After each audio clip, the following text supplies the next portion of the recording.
Hey guys, what's going on? This is Deadly, and it's that time of the year again. We have a major DayZ patch coming down the road in the next couple weeks. 0.60, it has to be the most anticipated patch for the game, and in my honest opinion, it's the most important patch DayZ will probably ever have.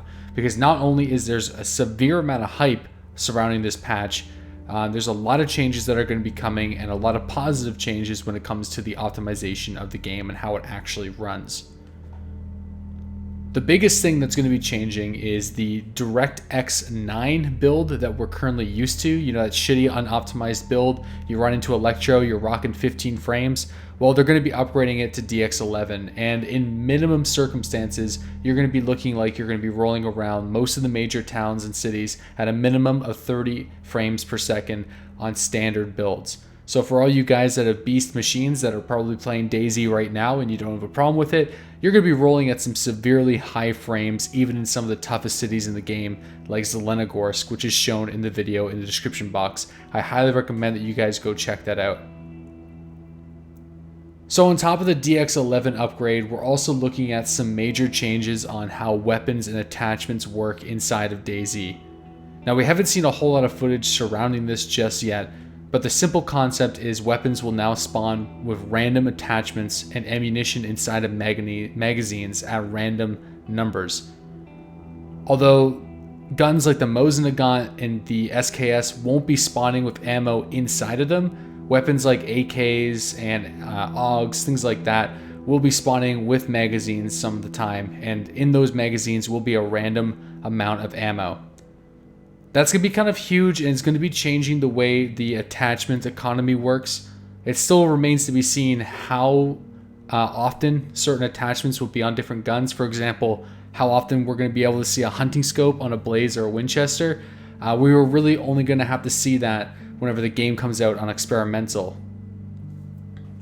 It also appears that zombies are going to be a little bit more frequent and possibly attached to dynamic events. Whether or not that reaches 0.60 or not is still remaining to be seen, but it does look like the zombies are working a little bit better in 0.60.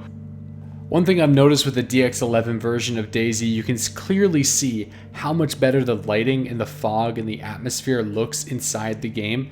It's going to make it so much more immersive than it currently is. And with the better optimization with DX11, you're going to be able to start to turn on things like shadows and clouds and render in at higher textures when normally you wouldn't be able to do that to save on optimization in your configuration files. So there's going to be a lot of new optimization setting videos coming down the road to see what kind of performance we can expect out of this new build as well. Also, speaking about loot economy, we're going to be seeing a lot of different changes to how weapons spawn in the game.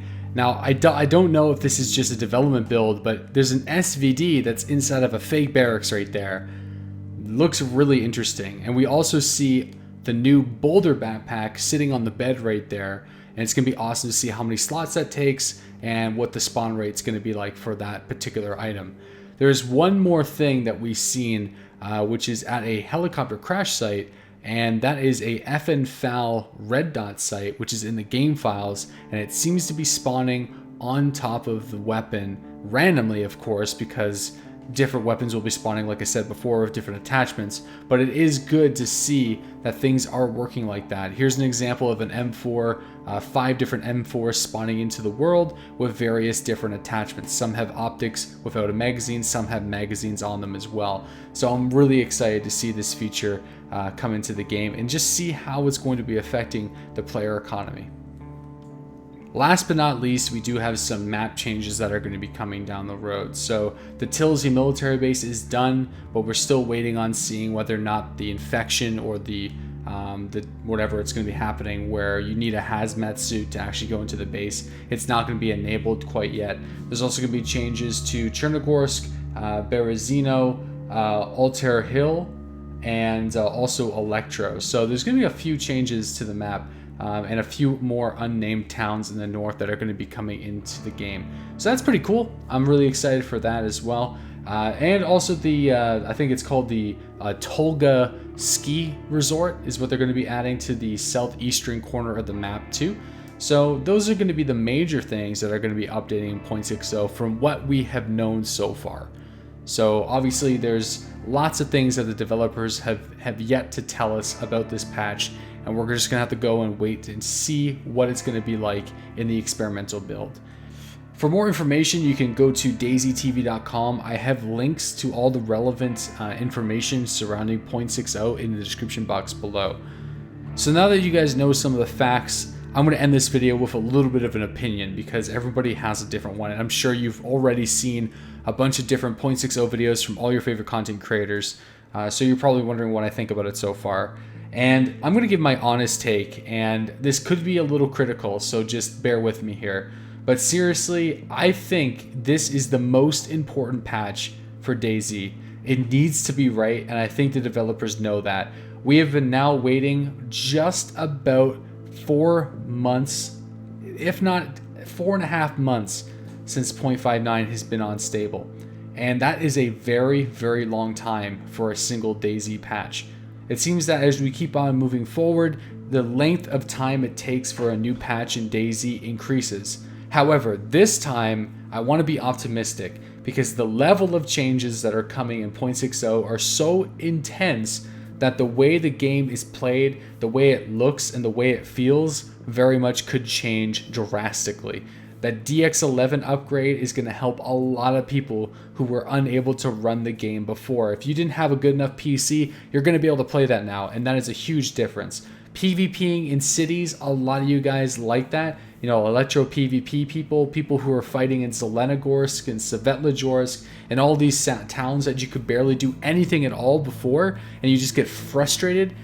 That's going to be a lot better for you guys. And obviously if there's optimization increases in the cities, then you're going to be seeing it out in the Bloodlands and Chernarus around the Northwest Airfield and Vreznik. It's going to affect us all in a positive way. Now, whether or not this DX11 update will help the server to client desync, and that's something we desperately need. Let's stop those fucking kill trades because it happens way too often.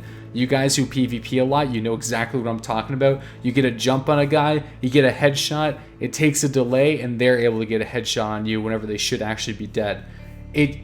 We're gonna have to see if that is actually resolved. I don't know if it will. I hope it does, but that is one of the things that I really want. And obviously we have a lot of outstanding bugs, like not being able to loot bodies on inclines, not being able to hear gunshots, you know, still running out of buildings and breaking your legs, more zombies. You know, there's a lot of stuff that needs to happen. So whether or not this patch is going to bring a lot of fixes to some of the current bugs, plus all this new stuff, still remains to be seen. However, at the end of the day, I'm still going to be optimistic. I'm extremely excited, but there is a lot of pressure on the dev team to get this one right, because if 0.60 doesn't work out, man, there's going to be a lot of disappointed folks, because we've been waiting 2 years and 4 months right now for some optimization, and this is going to be one of the biggest patches I think we're ever going to see in DayZ, and this could be the defining moment for the game's future. If this doesn't work, let's say 0.60 turns out to be an incredibly bad experience for a lot of people who are coming back to the game, it's going to leave a bad taste in people's mouth, and I don't think it's ever going to go away. So I'm hoping, I'm optimistic, but I'm also open to the fact that, you know, we've had a lot of promises that haven't been delivered on before, so it's a point to get hyped, but not get too hyped, and that's why I've been kind of reluctant on making a video on this over the past couple weeks. So guys, let me know what you think in the comment section below. Are you guys excited? Are you guys optimistic? Are you guys going to be a bit critical of how things are going to be going? I want to hear your opinion in the description box. Let me know what you think, and you can catch the live stream every single morning at 8:30 a.m. Eastern Standard Time, rocking some DayZ PvP and some roleplay on the DayZ Underground. I'll see you guys later. Have a good one, and we'll talk to you soon.